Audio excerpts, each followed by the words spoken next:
What's up, South Africa? So tonight we're discussing illegal foreigners. Okay, so for the past years, they have been like there's a huge influx.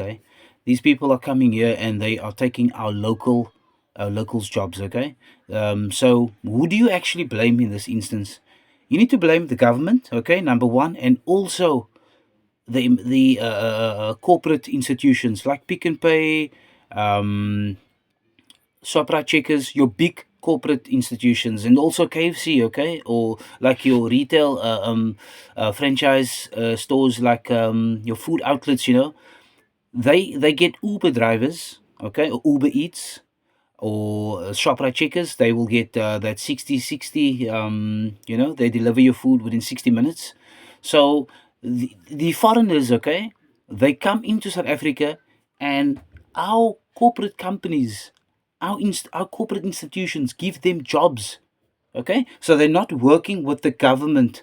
They're actually telling the government it's fine.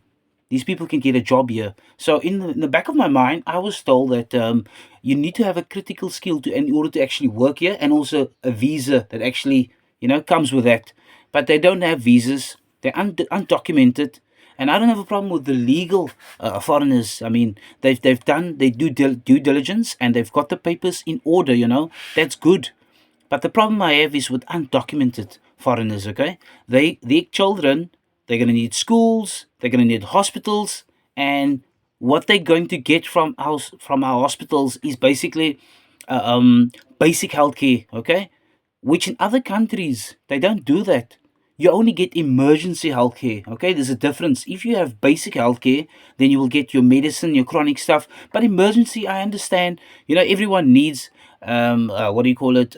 If a person experience an accident or whatever, that's an emergency where he needs to see a doctor. That's understandable. But basic healthcare, no, man. If your mother today or father or any person that has a chronic illness makes an appointment, they need to go for an operation. That means your sibling is going to wait a little bit longer, okay? And also, the government, they have a budget, where they actually have a budget for health. Now, what that means is that undocumented, they not account for.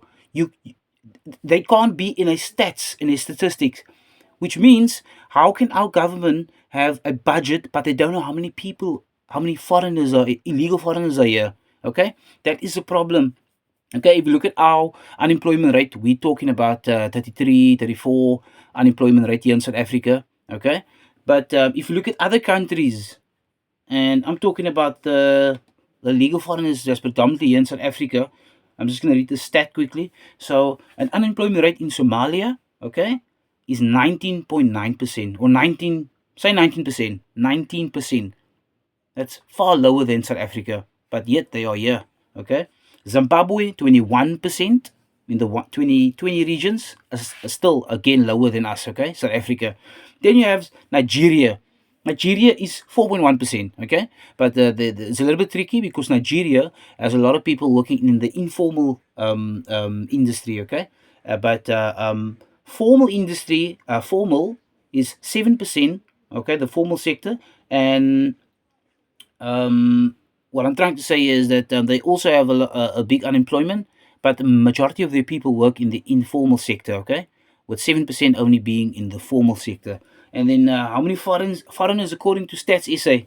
Okay, we have approximately 3.9, say 4 million foreign born individuals, making up around 6.5% of the population. That's a lot of foreigners in South Africa. Okay, and then we have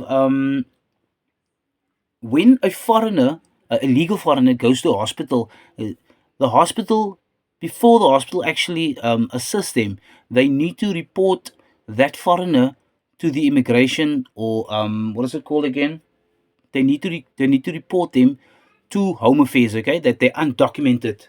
Okay, then um,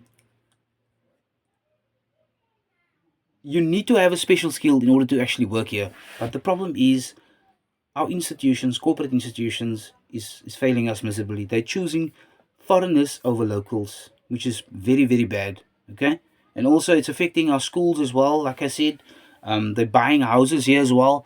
When they do buy houses, they what is it called again?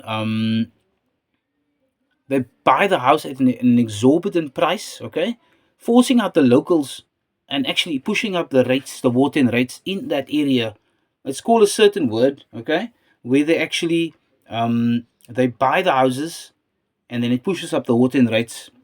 And that's a problem for our locals, okay, because they can't afford it. But the most invasive nationalities that's illegal here is the Indians, Bangladesh, Pakistan, and also Somalia.